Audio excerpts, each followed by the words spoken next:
Hi everyone, welcome back to Moonshine. It's early evening here. Fran's not here, unfortunately. She will appear in the video spasmodically maybe, but it was Lucas's birthday this weekend, so Lucas is Fran's grandson. Happy birthday, Lucas. And on that note, happy birthday, Jess, for the 16th, which was a while ago, but hey. I've got a bit of heat off my daughter for not saying that, but anyway, I survived, so that's the main thing. So yeah, chilling. I'm just going to go through just our video for this week, what we've been up to, and that'll become apparent as you stay tuned, hopefully. Carrying on working in the bedroom, doing our wardrobes, our cupboards in the back, radiator, some electrics. So I've got the, well, you see that in a minute, doing some electrics, trying to again push. You haven't seen that yet, but there's also, I don't know whether you can see that on that picture, there's some of the strips on the bulkhead that I'm working on just to neaten all that up and give it a little bit of a feature wall. But yes, working on that. It's been a busy week for work, and we love all those great comments that we've had. Fantastic. In between those great comments were only 2 negatives. Not really sure I should even give those guys the time of day, but hey, there you go. There's only 2 people with that name on Facebook, so I'll find you. I already have. But anyway, keyboard warriors and all that sort of stuff. Just to clear up a few things, we didn't create this YouTube channel to earn money. We didn't create this YouTube channel to get an easy life, to make a fortune, to be on the gravy train, to scrounge off you guys, all that kind of stuff. We didn't do that for, and we still aren't doing it for that. We do earn a little bit of money out of YouTube, and to be fair, it's about 80 quid a month. £20 a week, less than £20 a week, and I put a lot more hours than that in to earn that 20 quid, so we're not doing it for that at all. We're doing it, and primarily we did it to document our narrowboat journey. Yes, we've been living aboard on a wide beam for 6 years and all that sort of stuff. Some of you guys know that. But it was about people maybe thinking of doing the same thing, maybe buying a sail away. It's quite difficult to get a finished boat these days, unless you want to wait 2, 3, 4 years. In the UK anyway. I guess that's where they're only making narrowboats, in the UK. Anyway, obviously the second-hand market is through the roof, and there's some, let's say, questionable quality boats around. So we were doing this as this is where we're going, this is our journey. Maybe you want to come along, maybe you don't, that's fine. But also for us to look back and to a deeper level, maybe our kids look back at it, and maybe even our grandkids in years to come. But it certainly wasn't and isn't for money. We all know YouTubers that are earning 1,000, 2,000, many a month. That's not us, and it never will be, because it's quite a niche channel. We'll never get to that point. I just wanted to clear that up. And then there's all the YouTubers I know, and there's not many of them, they all suffer from these keyboard warriors that want to spout stuff and make these decisions about what you are and what you do and all that sort of stuff. Well, screw them. We're not here for them. So any of you guys that want to be keyboard warriors and hate us, just don't watch. It's fine. We're perfectly okay with that. All we're doing is building a narrowboat.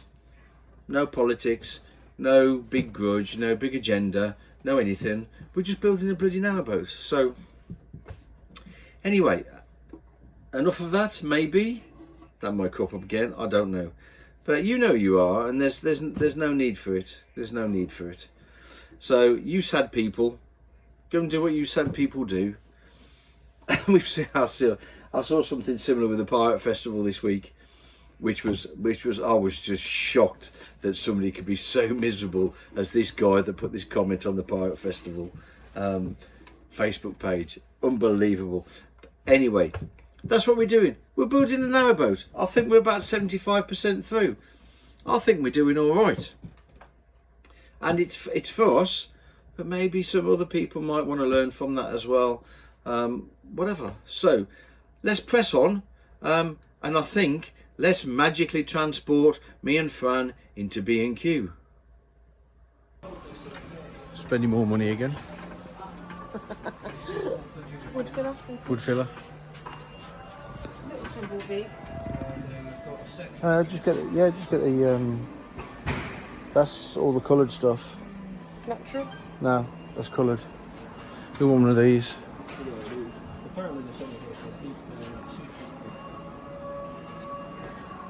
That says wood filler. Yeah, it does, but it's coloured. You might say natural, but that means natural wood colour. So we don't want that. We just want ordinary wood filler. It's as I was saying, it's half the price. That's white. Well, there's some there, £4. Why in the tube? That'll Is that do. enough? That'll probably do us. We only got to put a bit in, didn't we? £4. $5.50. Oh, well, what's the? White. White wood filler. How much is in that? 500 grams. 330. So there is actually more in there. So we take that in there. That'll do us, will it? Wood primer. You get a little tray, new tray. You just brush this on. Yeah, but we still need a tray. We've been using bits of wood, didn't we? No, you brush this straight out the tin. I'm going to get the other one for rolling. Oh, we have got a tray. Yeah. Yeah, because you want to go look at the walls sometime soon, don't you? That's what I'm saying. Yeah. And we've got the back wall to do, haven't we? Yeah, we've got all the walls in the back to do. Yeah, it's washing those. Being in the marina, washing those trays out, it's a bit of a pain. Because you can't. Because you can't. Oh, that'll do. You happy now? Yeah. That's it. Let's get out of here before we spend any more money. Where's our trolley? Over there. Should do. That's not ours. Have we? Wood, primer, filler, Screws for the rad. Glue. sander. Timber. What about your medium? I thought I was out, but I'm not. So, you want a bin? Do you want to get it yet? Or... It saves having all them bin bags about the place, doesn't it? So. Oh. So you want to spend then? No, let's go then. Leave it. No, I'm just saying. No, you're not saying. You're trying to blame me for it. Well, you're trying to blame me for it. I am blaming you for it because you mentioned bin, not me. Not that one. What? That one. What? I'm just kidding. Oh, no. I won't get that one. I'll get the hand. Come on, we're going. We'll spend any more money. Probably spent more than the flooring. Yeah. Oh, tap. Oh, shut up. Let's have a look at the tap. Somebody's winding me up now. One. Yeah, she stung me again. So we've plumbed for. There's a lot of nickel ones in here, but we've plumbed for this one, which is plumbed. See what I did there? Boom, boom. That's if I'd meant to do that. Yeah, we quite like this one, curved, better than the big square goalposty thing. We quite like this one. It's got like a. Just. Give me the right colour. Yeah, stainless, brushed stainless. Stainless steel effect, it says. Yeah, but yeah. We have that one. We're going. We are going.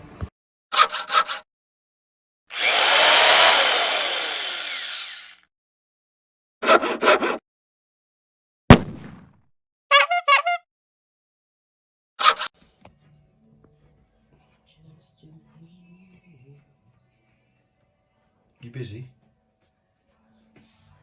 I'm always busy. Not always. I bloody am. What are you doing? I'm filling holes. I'm filling. I'm filling.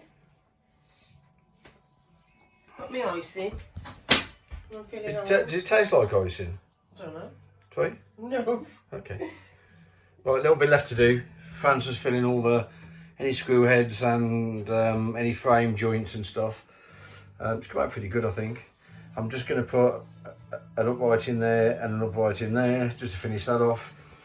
Then add some supports up against the under the gunnels there. Also those two pipes there for our shower, so those will come up the back of the wardrobe and go into the shower somewhere. I need to make sure that's always your side of the wardrobe. I couldn't care what side it is. It'd be your side. You probably would. Mine's about that much there, I think, just there. So yeah, I need to have access to those so I can always get in there. So I should make that bottom shelf removable. But it's coming on. It's coming on.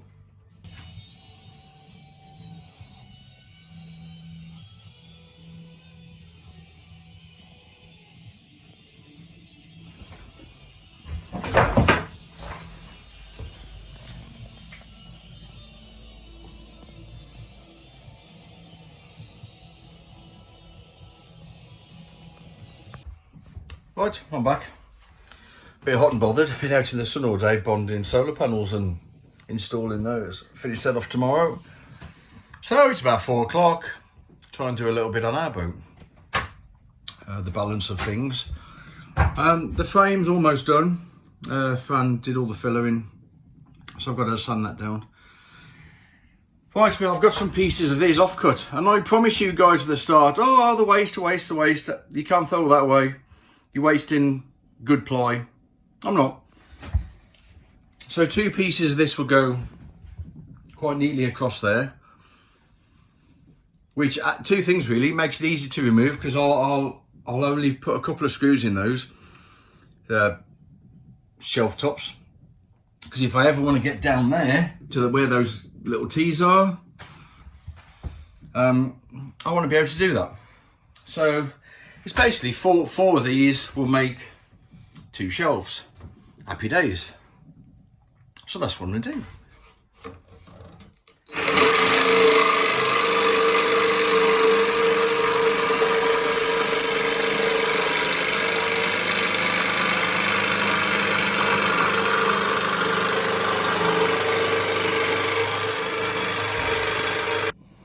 Right, there they go.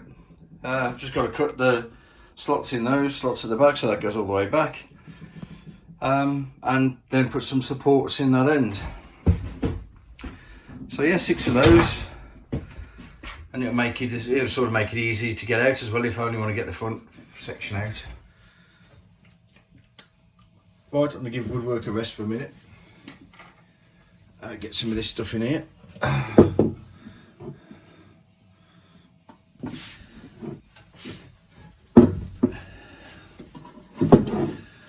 Right, so those cables, these 12 volts are going to go up there, up to the 12 volt breakers. So we get this down here, I think.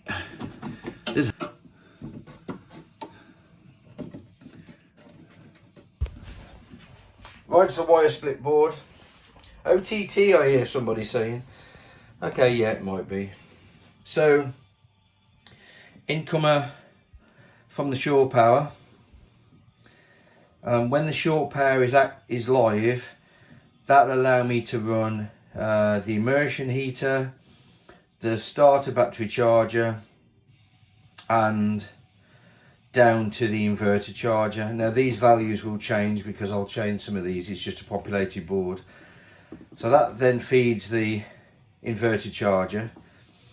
The inverter charger then comes back onto this RCD. Then we'll have starboard ring main, port ring main, and a spare. Okay, I mean I could also take this switch out if I wanted to give me populate more ways, but hey ho. So that's why it's a split board. This will be just for the shore power only stuff, and this will be for the supplies that come from the inverter. Okay, so I hope that makes sense.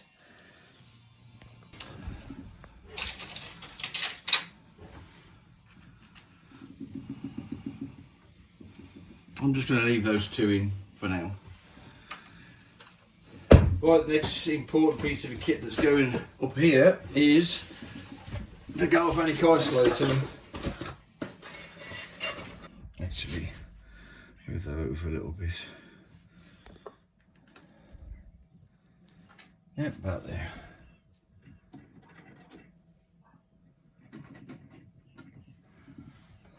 Right, okay, so let's move the camera up a little bit.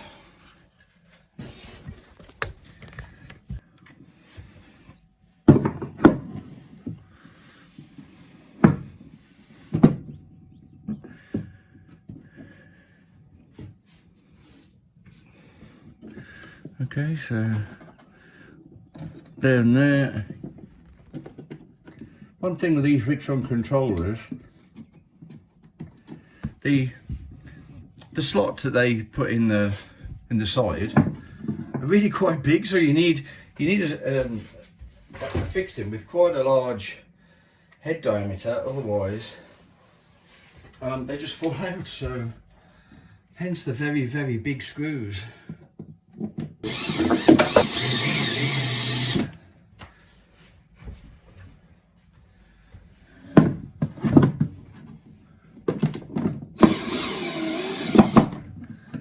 There's one side,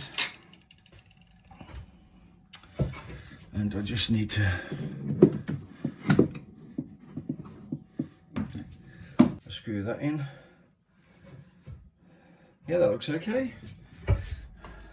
That is quite awkward actually.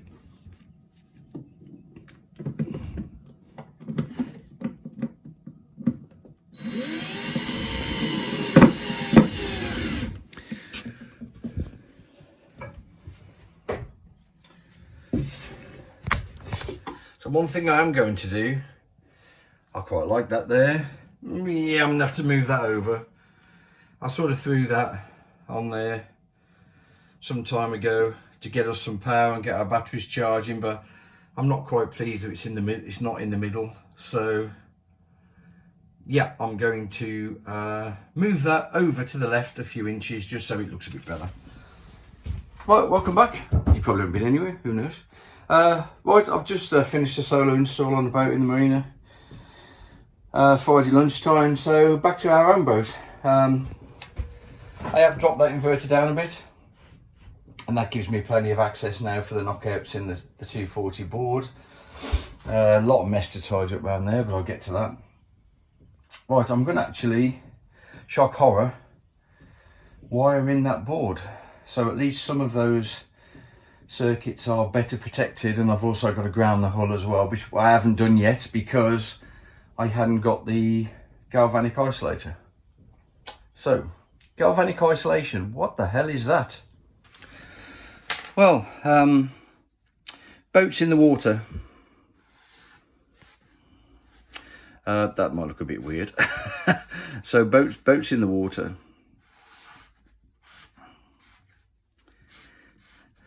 Okay, not the best picture in the world, but fine. So there they go. So just boats in the water, galvanic isolation is not an issue. But it's when you connect them to a shore power, and primarily the earth of that shore power. So basically what happens is you connect these together and that'll go down to earth somewhere. Well, happy days, so what? Well, there can always be, or there can be, voltages that separate these boats, and also especially if they've got some particular metals on them, magnesium, aluminium, they have a natural voltage. So what does that mean? So what it basically means is there could be a difference of, it's really low, 0.2 volts between that boat and that boat. Well, so what? Well, let's just say for argument's sake, this one's positive and this one's negative. There will be a current flow. Conventional current says it goes that way, but really really it's the holes that go this way. What happens then is material from this boat is pulled off there and stuck onto here.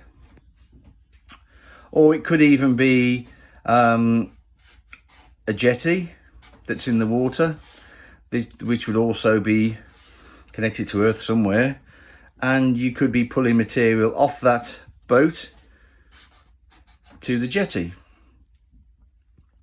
Especially things like magnesium, aluminiums, and some of the more precious metals. I'm not going to go into that too far, but like I say, basically what it is, even steel, there can be, because of the drop in these cables, there can still be a potential difference between these boats. So how do we overcome that? Well, it's called a galvanic isolator. There's lots of different ones on the market. You might also hear them called zinc savers. Okay, so what a galvanic isolator is without blinding everyone with science, not that I possibly could, it is basically two diodes. Oh, that's the wrong way around. Okay, let's do it properly. It's been a while since I drew a diode.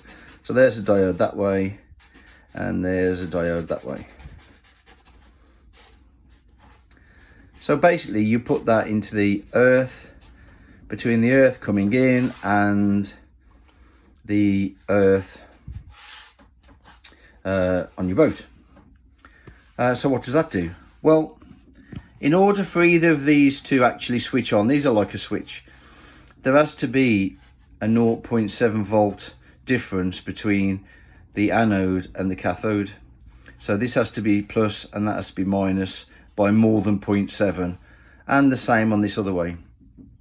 So basically these voltages can't get through, so it blocks them.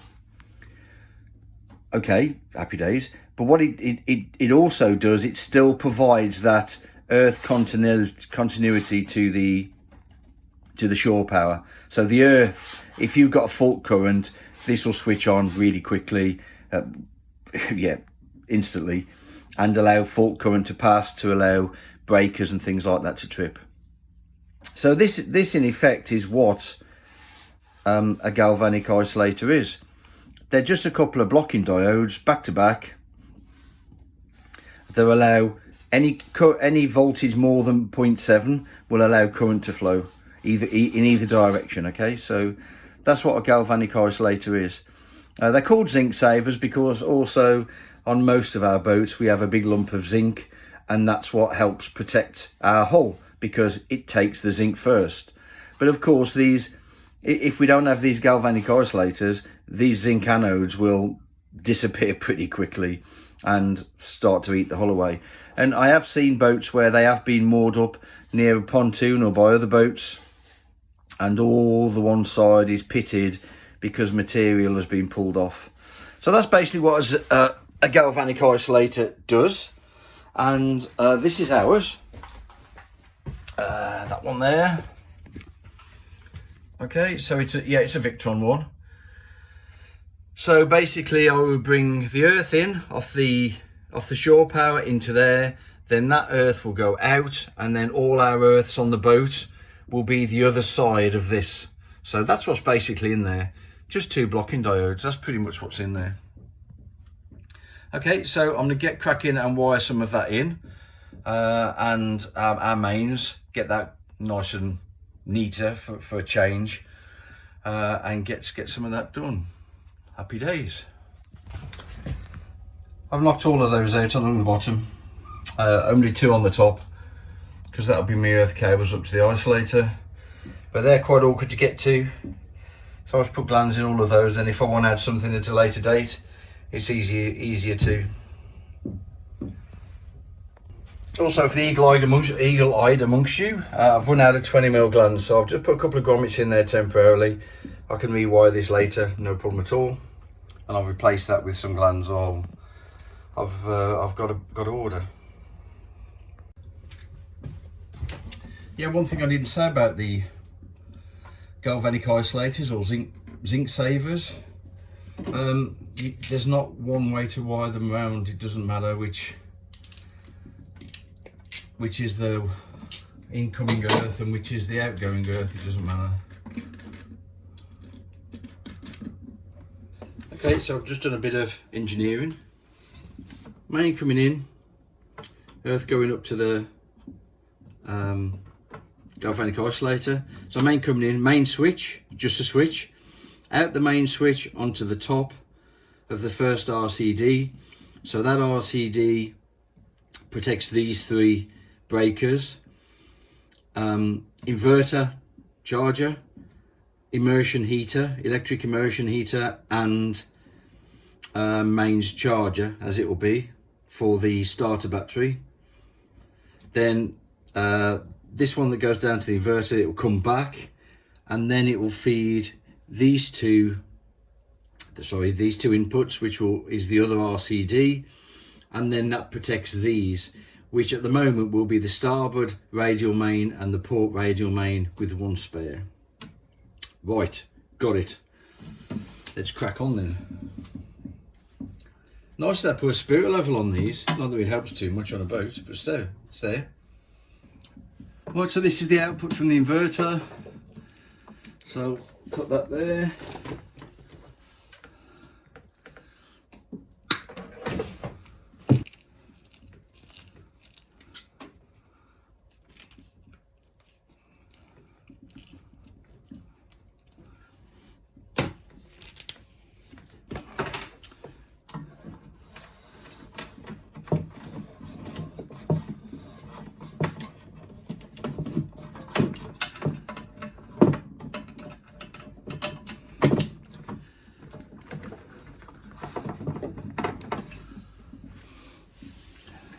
Right, so because it's the output of the inverter now, this is going to go onto this RCD here.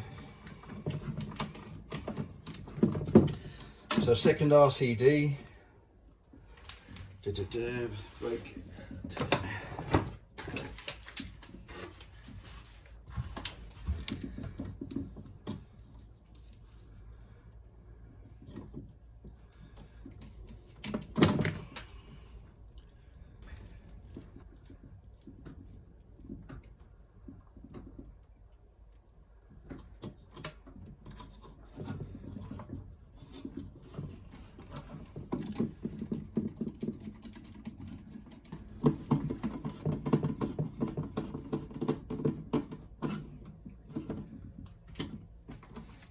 So yep, second RCD up to that neutral bar. So all my neutrals on this one will go from here, and these are all our supplies out.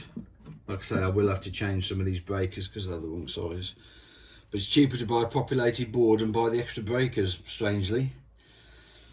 Okay, so I should have a bit of earth cable kicking about.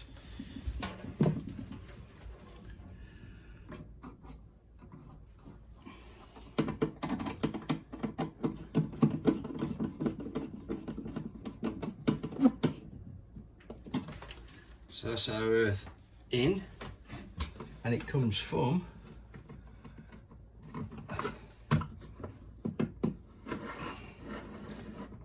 the galvanic isolator. Leave a bit of slack in there, doesn't need to be tight. Okay, there, that's all wired up, and also there's a socket down there which just about to power up. Okay, so that's fine. So that is a socket that is only live when we connect it to shore power. So that's got our starter battery charger on it. Okay, so that's just keeps that ticking over. Right, some of these breakers, like I said, I've got to change, but they are all in now. The only thing I've got to do now is run an earth from the board, this side of the galvanic isolator, down to the hull in the engine bay. So I will find some earth cable, I think I've got some somewhere, and try and get that in. And that's a little bit safer. We've been running off, sure. a board with some sockets bolted to it for, well, since day one really. But now it feels like we're starting to get somewhere on the electrical side. On order, a couple of bus bars for the 12 volt. So there'll be a couple of bus bars up here, all the domestic 12 volt will come off. That makes things a lot neater and keeps the batteries clean as well. What I mean by clean is not, I mean just lot, so many I see just like a nest. So a couple of bus bars up there, that'll do that. Coming together. And I've obviously got to wire that solar in as well, which I haven't done yet. And I've not done the inverter, the alternator charger either. So I've got a fair bit to do left here, but hey ho, it's getting there. Right, somebody just phoned me, damsel in distress, so I'm going to have a look at a boat with a solar problem. Quite a weird feeling actually. I've sort of just not just realised, I knew anyway, but obviously I won't be here forever, and somebody else is going to be looking at this and trying to figure out, oh, how's he wired that? So I've made a note there that the red breakers are only live when they're connected to shore power, and the green breakers are from the inverter. Okay, so I've labelled those up, and even that socket down there, only live on shore power. He has life in it, certainly more than I have. So yeah, just trying to make sure that whoever has the boat next, hopefully not for a very, very, very long time, can fathom my way of thinking and how I've done it. So right, tidy this mess up, and I can carry on with that wardrobe, I think. So I think the wardrobe will wait till tomorrow. That's it for this week, guys. I'm watching the MMA, a bit brutal. And yeah, it's tomorrow, Saturday, so I'm working on the high boats in the morning, and I can get some work done on our boats again tomorrow. Big party tomorrow night, so fun back tomorrow, so that's good. Right, I'll sit here and edit this video, which is what I'm doing, honestly. Yeah, we'll see you next week. Hopefully Fran will be back, so much more involved in next week's video. Thanks for all the subscribers, thanks for all the channel members and patrons. Thank you so much. We don't ask for it, we don't beg for it, but hey, great. And cheers for everyone that's bought us a coffee. Really, really appreciate that. So we'll see you next time. Give us a like if you'd be so kind. And half of you guys watching that haven't subscribed, go and press the button. Okay guys, we'll see you next week. Bye. Bye.